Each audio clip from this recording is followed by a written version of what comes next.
Programa Plenitude, com Iraci Campos. Será que estamos medindo sucesso da maneira certa? Como podemos evitar as armadilhas de comparação e valorizar as nossas próprias escolhas e jornadas? No episódio de hoje do programa Plenitude, vamos conversar sobre isso, sobre como redefinir o sucesso e a felicidade, especialmente nesse momento de final de ano, onde fazemos novas escolhas e buscamos refletir sobre as novas conquistas.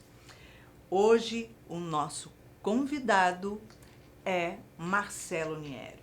Ele é gerente de projetos, ele é pastor e vem bater um papo muito especial conosco. Seja bem-vindo ao Plenitude, Marcelo. Muito obrigado, Iraci. É uma honra estar participando desse programa aqui. E acho que vai ser uma expectativa altíssima para a gente conversar aqui nesse momento. Muito obrigado. Marcelo, a maneira que se define felicidade hoje é o comparativo do sucesso na vida profissional. Muito dinheiro no bolso, todos os bens que eu tenho. Essa é a maneira correta? Isso faz bem para a pessoa emocionalmente, psicologicamente? Não, eu discordo. A minha forma de ver sucesso é uma definição bem simples, que é você cumprir exatamente os propósitos que Deus estabeleceu para você. Por que eu enxergo dessa forma? Porque a Bíblia é muito clara que fala que a vontade de Deus ela é boa, perfeita e agradável. Fala que os planos e projetos de Deus são muito maiores do que aquilo que eu posso pensar, pedir e imaginar.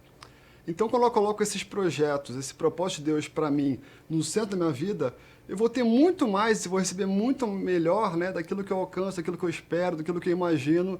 E nisso, certamente, eu serei feliz em tudo aquilo que eu faço.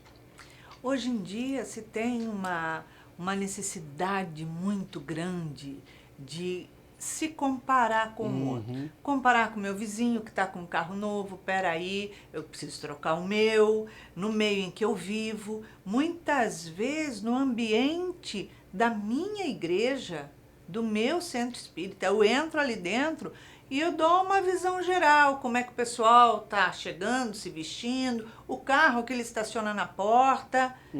E aí eu procuro buscar uma aparência para jogar em cima disso. Isso leva à frustração ou leva à ambição? Eu acredito que isso leva, né, assim, acho que primeiro pode ser os dois, acho que, né, frustração e ambição, porque às vezes a frustração, porque às vezes a pessoa, de repente, ela foca no carro, ela foca no bem, e às vezes ela esquece do processo de chegar até lá. Não que ela não possa ter o carro, não que ela não possa ter um bem, não que ela não possa crescer, mas o foco não está nisso. E às vezes ela vai querer crescer em alguma coisa, ou ser alguém que não é o que ela foi chamada para ser, ou Deus tem propósito para ela. Ela quer ser igual a uma pessoa, quer ser equivalente a ela, e isso pode gerar frustração, porque assim, eu nunca vou ser igual a você, você nunca vai ser igual a mim, né? Não tem como, cada um tem a sua identidade, tem o seu valor, tem os seus propósitos. E quando elas começam a se comparar para querer alcançar um que o outro tem, começa a gerar frustração, né? A ambição, eu acho que é interessante quando você vê, nossa, onde aquela pessoa chegou?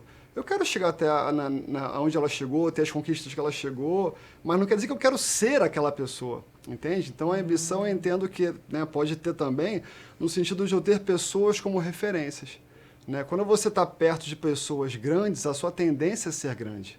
Você anda perto de pessoas pequenas, a tendência é ser pessoa pequena. Tem até uma estatística que fala que nós somos a média das 5 pessoas com nós mais relacionamos. Se essas 5 pessoas, né, quem está nos assistindo, pensa quem são as 5 pessoas. São pessoas prósperas, inteligentes, competentes, capazes, realizadoras, ou são, né, um neném, nem estuda, nem trabalha, não corre atrás da vida. Eu gostei do neném, nem estuda, nem trabalha, então, achei ótimo. Isso vai definir o meio, né? O meio acaba que define de certa forma. Então, quando você aproxima dessas pessoas, né, nesse contexto, acredito que a ambição ela pode ser positiva, né, de você desejar coisas maiores. Isso é saudável, eu acredito. Porque ela impulsiona a Exato. gente a caminhar a não ficar no comodismo, na zona de conforto.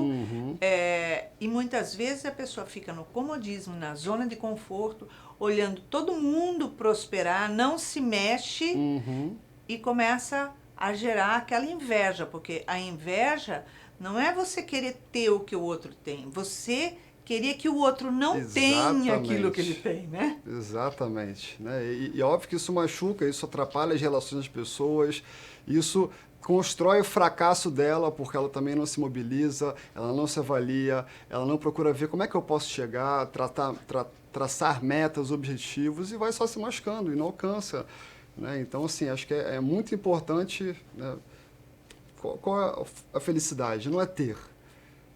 Né? Paulo dizia, sei estar feliz tanto na abundância como na escassez, na pobreza ou na riqueza.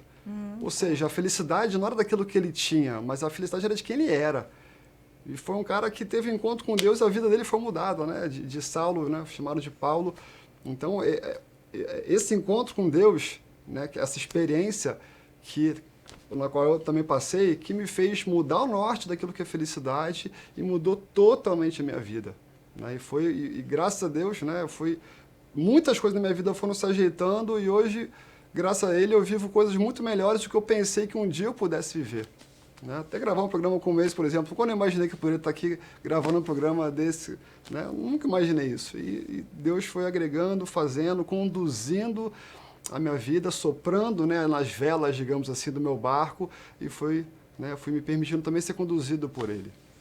Que imagem bonita que você colocou, né? Soprando as velas do meu barco.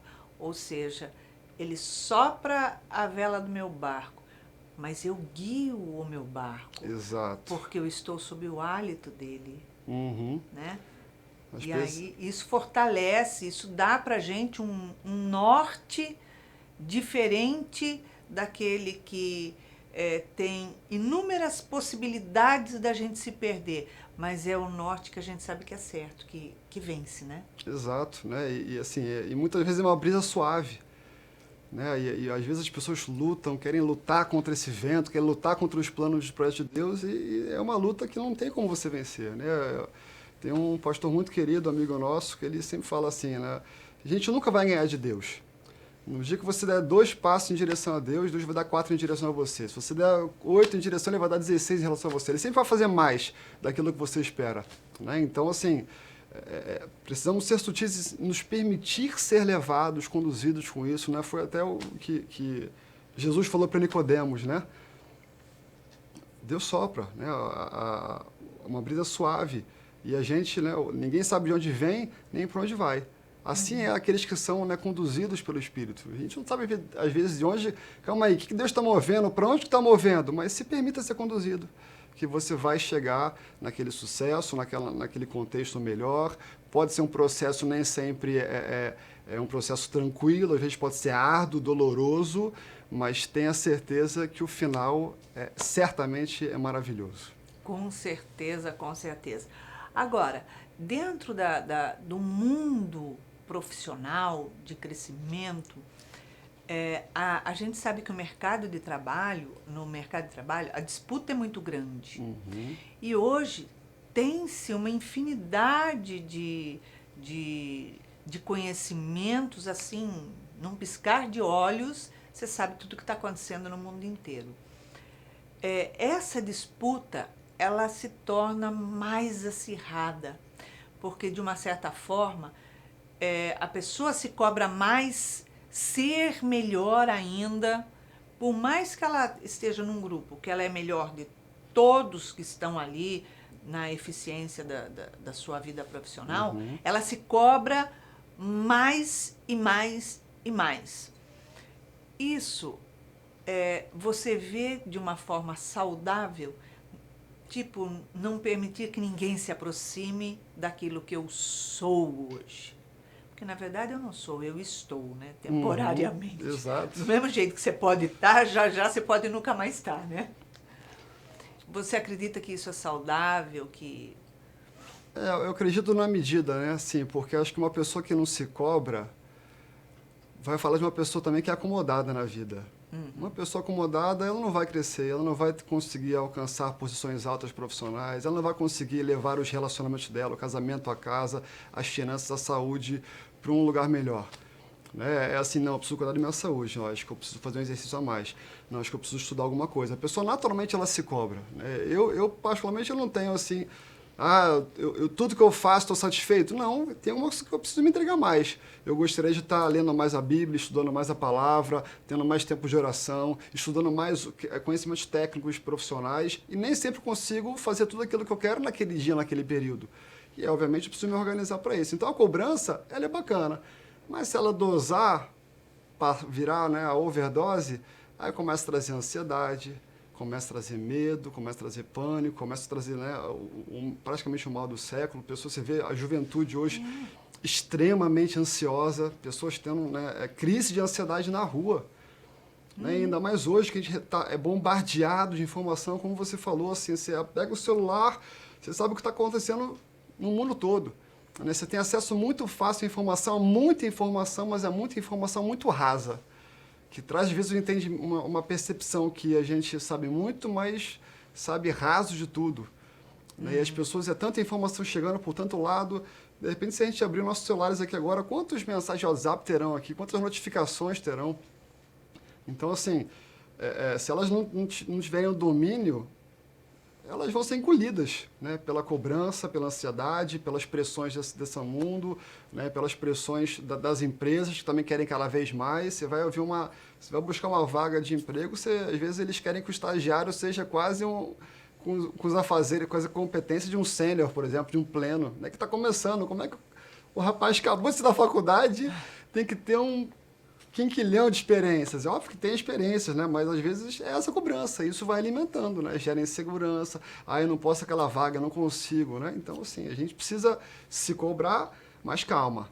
Tem tempo para todas as coisas, né? Debaixo de propósito do reino dos céus. Então, tem o tempo de estudar, tem o tempo de descansar, tem o tempo de se divertir, tem o tempo de curtir família, tempo de correr atrás e assim a gente vai seguindo, mas calma, né? Eu até falei recentemente com um jovem que deve ter seus 23 anos, mais ou menos, ele falando, não, porque eu já queria estar com isso, com aquilo, né? E até porque o pai dele cobra muito ele. Eu falei, cara, mas você está na idade certa, você está na faculdade e você está nessa idade de estar na faculdade, você está correndo atrás do seu sonho, está buscando um concurso, ou seja, calma, se cobre, né, de estudar, correr atrás, claro, mas entenda o seu momento, o seu período, e está no tempo certo. Não queira estar à frente do seu tempo, calma. Porque, na verdade, quando ele começa a se atropelar de fazer as coisas, ele encaminha para um nível de estresse tão grande, gera uma ansiedade bem maior e a tendência é ele abandonar tudo aquilo. Exato. Mesmo que seja aquilo o caminho dele. Mas ele abandona e escolhe uma outra coisa e vem a frustração depois, porque, no fundo, não é aquilo que ele quer. Exato. Né? E aí vai sendo engolido pela ansiedade, vai sendo engolido pelas coisas, aí o estudo, a entrega, às vezes começa a não render o seu 100%, porque está com a cabeça aceleradíssima, está cansado, dorme, não descansa. E o que Jesus falou sobre isso? Ele falou, querido, calma, basta cada dia o seu próprio mal. Pensa, foca naquilo que você está fazendo agora, é o estudo, então foca no estudo, é o trabalho, foca no trabalho, é a família, é o momento com família, foca naquilo que você está fazendo. Né? Isso é uma coisa que as pessoas têm uma dificuldade hoje. Aonde elas estão, elas querem estar conectadas, postando, falando, e uma das culturas que eu tenho eu procuro estar 100% do meu tempo, da minha atenção focada naquilo que eu estou fazendo. Então, Nossa, se eu estou com a minha esposa almoçando, eu desligo o celular, eu estar com ela ali. Se estamos aqui agora, esquece o resto todo. Se eu estou no trabalho, deixa o celular de lado, é hora do trabalho. Vamos focar naquilo que tem que fazer. E isso ajuda a gente a manter o nível, né, das pressões ali, baixar as coisas, a gente está...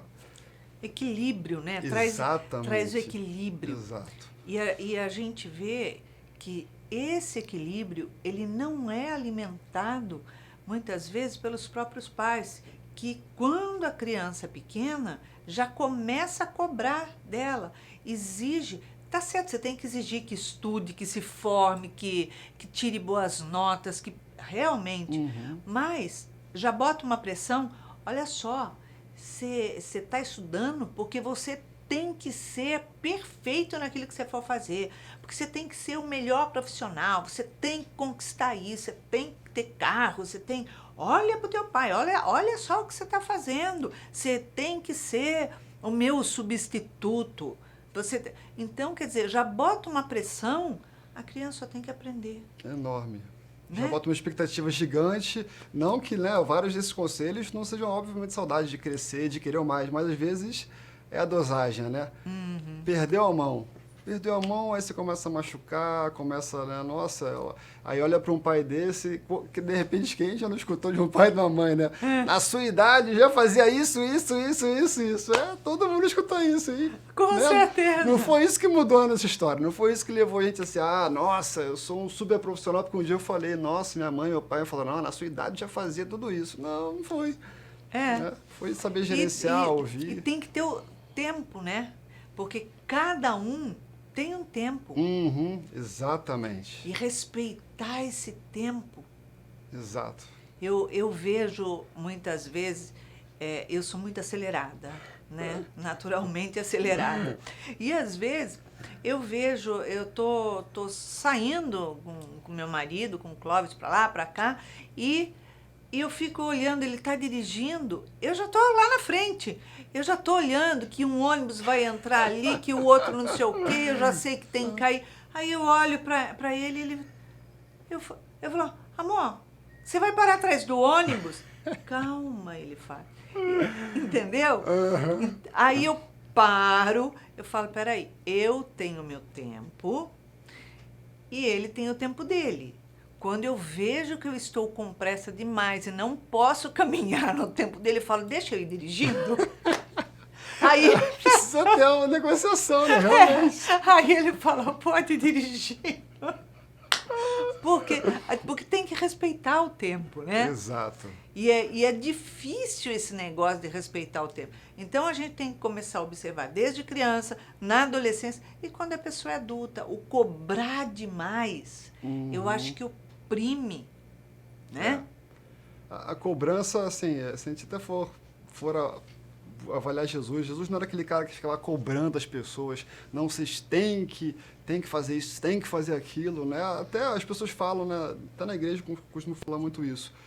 As pessoas têm que amar a Deus, têm que obedecer a Deus. Não, querido, você não tem que fazer isso. Até porque Deus é pai. E Deus não fala pra mim, não, você tem que me amar. Quem fala isso é o Baby, do dinossauro, né? Você tem que me amar. Ele fala isso, né? É verdade. Mas Deus não é essa pessoa. Ele, como um pai, não é que a gente tem que amá-lo e obedecê-lo. Não, ele espera de nós obediência. Ele espera que nós o busquemos, ele espera que nós o agrademos, ele espera a nossa, né, adoração, que a gente se volte a ele por desejo nosso. E não porque tem que. Quando você torna o tem que, é a pressão, é a obrigação. Se você não dá conta de fazer, traz o peso, traz uma autorreprovação, traz uma autocrítica, que às vezes vai amassando a autoestima da pessoa, as emoções dela. Então não é o tem que. Não, porque eu quero. Né? Então, assim, aí a cobrança a gente volta. Mas o que eu quero? Para onde que eu vou? Para onde que eu quero ir? E aí, assim, aí eu posso falar da minha história, porque minha carreira de fim de faculdade ali foi de uma oração. Eu não sabia o que fazer do projeto final da faculdade. Eu lembro muito bem que eu cheguei no meu quarto, depois do culto, sentei na cama e falei, Deus, eu não sei o que fazer, me dá uma orientação. E veio uma ideia, e aquela ideia me guiou a concluir a faculdade, me guiou na área que eu fiz o meu mestrado, né? E aí, na verdade, depois do mestrado, a gente viu o vento soprando, né? Que tive a oportunidade de fazer um MBA em gestão de projetos, né? Que eu não tinha nem pensado, mas surgiu a pessoa, foi o Clóvis, né? Uma vez conversando comigo e deu essa ideia, não sei o quê, eu pensei, eu falei, opa, olha a brisa soprando aqui. Comecei a fazer esse MBA na igreja, né, ajudando, servindo na igreja, descobri a paixão de lidar com pessoas, e aí saindo de uma área técnica, fui indo para uma outra área que inclusive guia minha carreira profissional hoje. Então, assim, Deus foi soprando nos detalhes, foi trazendo pessoas no meu caminho, foi movendo as circunstâncias, eu fui buscando a Ele, Pai, o que o Senhor deseja da minha vida? O que o Senhor tem para mim? eu posso ter sonhos, mas esses sonhos são os sonhos que o Senhor tem para mim? Isso é o melhor que você tem para mim? Porque a Bíblia também é muito clara, fala que aos olhos dos homens tem caminhos que parecem muito bons, mas que no final são caminhos de morte. Ou seja, são caminhos ruins, que vão causar dano, vão causar dor, decepção, frustração. Não que a gente não vá se frustrar e decepcionar em outras coisas da vida, mas Deus tem projetos melhores. Então, assim, Ele vai soprando, Ele vai permitindo, e a gente vai se permitindo ser conduzido nessa brisa suave em nossas vidas, né? E isso é importante, porque quando a gente tem a sensibilidade de perceber que Deus está presente, Jesus está ali, Ele tá guiando teus passos. Eu costumo dizer que nós estamos sempre tão acelerados, tão voltados para isso, para aquilo, porque tem que fazer isso, aquilo, que a mente ela fica muito inquieta. Uhum. Nessa inquietude da mente, eu não percebo os sinais de Jesus no nosso caminho. Tem hora que a gente precisa dar aquela silenciada na mente, parada, e falar assim, quais sinais que Ele está me enviando? Uhum. O que Ele está... É sutil, às vezes uma folha que cai da árvore na tua frente é uma resposta que você está buscando. Você fala, peraí, de onde caiu essa folha? Que não tem árvore aqui, não tem algo que seja tão... Uhum. Aí ventou lá em cima, num apartamento que tinha uma árvore na varanda, a folha caiu de lá, caiu no teu pé aqui. Você fala... Né? São pequenos sinais que se a gente não está focado no divino, no Senhor da vida, ali, colocando Ele em todas as nossas coisas, onde Ele vem organizando, a gente se perde no caminho com muita facilidade. Exato. Né? Como você falou, é muita informação, a gente está acelerado, está correndo. Quantas vezes as pessoas, de repente, saem de casa, vão para o trabalho ou para algum compromisso e nem sabem sequer o que elas viram do caminho de casa até o destino. Não sabem se viu, o que viu, como é que estava. Simplesmente elas chegam. Né? Para avaliar quem está nos assistindo. Quando você saiu da sua casa para algum compromisso, como é que estava, né? O que você viu? O que você lembra daquilo que você observou? As pessoas não observam as coisas. Não. Né? E aí Deus fala, Deus movimenta e, como você falou, né? A gente não observa os sinais. E aí perde. Né? Perde as oportunidades, vai se acelerando. E é interessante, assim, porque assim, por mais que, né, voltando até na velocidade, né? Cada um tem a sua velocidade, o seu ritmo. E é tão interessante que, por mais que possa ter um acelerado, um não tão acelerado, um mais lentinho, Deus ele vai se comunicando com todos eles da forma sábia, né? Da forma como é que minha filha Iraci, ela escuta, e Deus vai comunicar com a Iraci. Como é que o meu filho Marcelo, a melhor forma para ele falar com ele vai... Mas se a gente se perde nessas coisas, a gente também não dá conta nem dos detalhes, né? Com certeza. E a gente vai se tornando mais sensível. Uhum. Quando a gente começa a observar determinadas coisas, a gente fala assim, eu estou sentindo, né, a presença dele. E aí a gente começa a ver que tem várias coisas que acontecem na nossa vida e você fala, nossa, quanta coincidência. Joana de Ângeles, ela fala assim, coincidência é a mão de Deus sobre a sua cabeça, com tudo programado para dar certo nos momentos corretos e nas horas ideais. Tudo acontece. Exato. É o caminho, né? É o caminho. Então, essa sensibilidade vai trabalhando a gente para que a gente evolua, cresça, se equilibre. Né? A gente passa a ter um outro olhar dentro da família, dentro da casa, um outro olhar dentro do trabalho, dentro da sua igreja, em todas aquelas pessoas, aquelas famílias que você está pastorando ali. Exatamente. Né? E é muito interessante essa frase que você falou, porque me trouxe memória, né, de um versículo que Paulo fala, né? E todas as coisas cooperam juntas para o bem daqueles que amam a Deus e são chamados segundo o seu propósito. Então, quando que volta, né, a gente, né, se liga tudo na nossa conversa aqui, quando eu busco esse propósito, todas as coisas cooperam para o meu bem. Então vai cooperar o trabalho, a estação, o sinal do trânsito que vai fechar na hora certa, abrindo na hora certa, a economia, tudo, meu chefe do trabalho, meus liderados, amigos, tudo começa a se encaixar para que, para o melhor caminho ser conduzido para o Marcelo chegar ao melhor destino. Né? Então, a gente até brinca ali isso na igreja, que a gente fala Jesus-incidência, né? Jesus-incidência é bom. Deus vai se encaixando com tudo. Ele mexe na economia, ele mexe na política se necessário, ele mexe nas pessoas, nos contextos gerais de tudo. Ele move céus e terra para que todas as coisas cooperem para o bem da nossa vida, né? E daí esse é o nosso Deus, né? Maravilhoso. Isso traz leveza, traz paz, traz alegria e a certeza de que a gente está no caminho certo. Graças a Deus. Não é Amém, isso? Amém, com certeza. A gente está no caminho certo e isso é muito importante.